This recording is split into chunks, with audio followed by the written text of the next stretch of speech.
information on this matter. Hello, good evening, sir. Welcome to Eyewitness News. Can you tell us exactly how many students were arrested and which parts of the country were these 6 teachers and invigilators arrested? Whether there's been an update in the numbers, you can tell us that. Good evening, and thanks for having me. We've arrested so far 6 teachers who were involved in various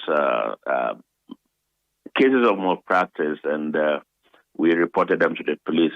With regard to students, we usually wouldn't arrest them. What we do is that we take some statements from them, and then in the course of marking, we try to ascertain whether indeed whatever material they had on them was relevant to the examination, and if yes, we cancel their subject results. I see. So how did you arrest these people? Or how did you find out about the malpractices? Well, we have our staff who are doing the monitoring. We also have our monitoring agents who are in the field. And so it was our staff who picked up some of them. Others were also picked up by our monitoring agents in the course of the examination. We understand some people pay some of the teachers to teach them, to write the right things. Did that come up in your rounds? Well, usually the issue about money being paid to the teachers or invigilators is some allegations that have come up. In fact, we received a lot of information before the commencement of the examination.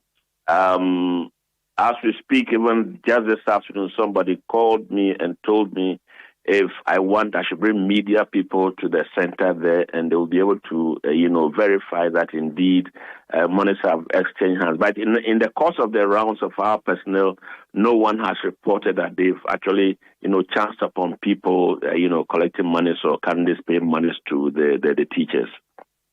This rate of people engage in more practices, examination more practices, is it growing, or you think it's been so, just that you are now vigilant, so you are arresting them? Is it on the ascendancy, or it's been the same, just that you are more vigilant now? I think it's on the ascendancy because we've been monitoring the examinations just as we do right now.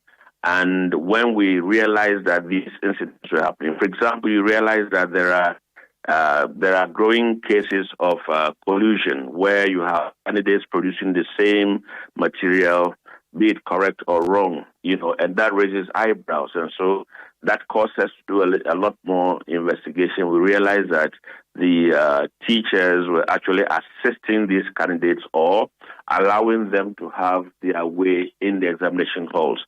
And so that caused us to actually continue to monitor some more. And then that's how come that these reports are coming out. Also, I think that gradually we're also beginning to put these things out in the public domain for people to understand that these are challenges we have, and we need all hands on deck to solve the problem.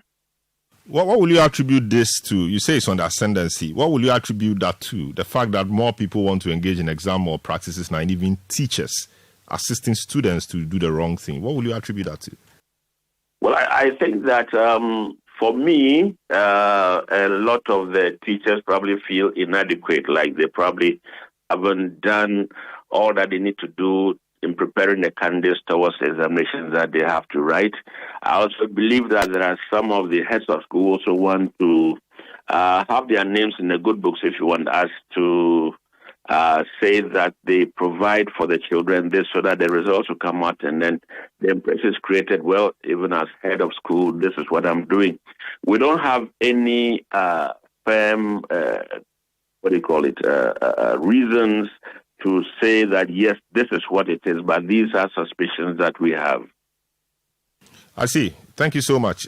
So it means that from tomorrow, you're going to tighten your surveillance and ensure that more people are brought to book should they engage in similar acts, I guess. Certainly. We already have them out there, and they are working very effectively for us. Do you have any word for students and invigilators or persons around the exam who may want to engage in any more practice? Well, to start with, I want to appeal to the candidates to try and get to exam centers early enough so that they don't, go through that difficulty of, the unpleasant situation of having to be barred from writing the examination. Two, we want to appeal to all our supervisors and vigilators that, look, these are young people who are just, starting something in their lives by way of examination, and this is going to carry them through the rest of their lives. We need to allow them to do independent work in the examination hall. And then for the candidates themselves, they should desist from attempting to carry anything into the hall by way of foreign material or anything, because once you are caught with that in the examination hall, you have your subject results cancelled. I see. Finally, before you go, we know your government was indebted to you some huge sums of money. You needed some of that money before the start of the exams. The fact that you've started, do we take that to mean that government has sorted you out somewhat, in that respect? Well, some payments have been made. Our job is such that it's segmented. We have the process of preparing the questions, we have the printing, we have the conduct of the exam, we have the marking. So whatever we've received has enabled us to print, and also it's enabling us to conduct the exam. And our prayer is that much more money will be released so that when it comes to the marking, nothing is going to stall. We'll be able to work out, and then per the program that we have, we'll be able to release the results at the right time. All right. Thank you so much, John Kapi, for speaking to us on Eyewitness News. He's the head of public affairs at the West African Examination Council.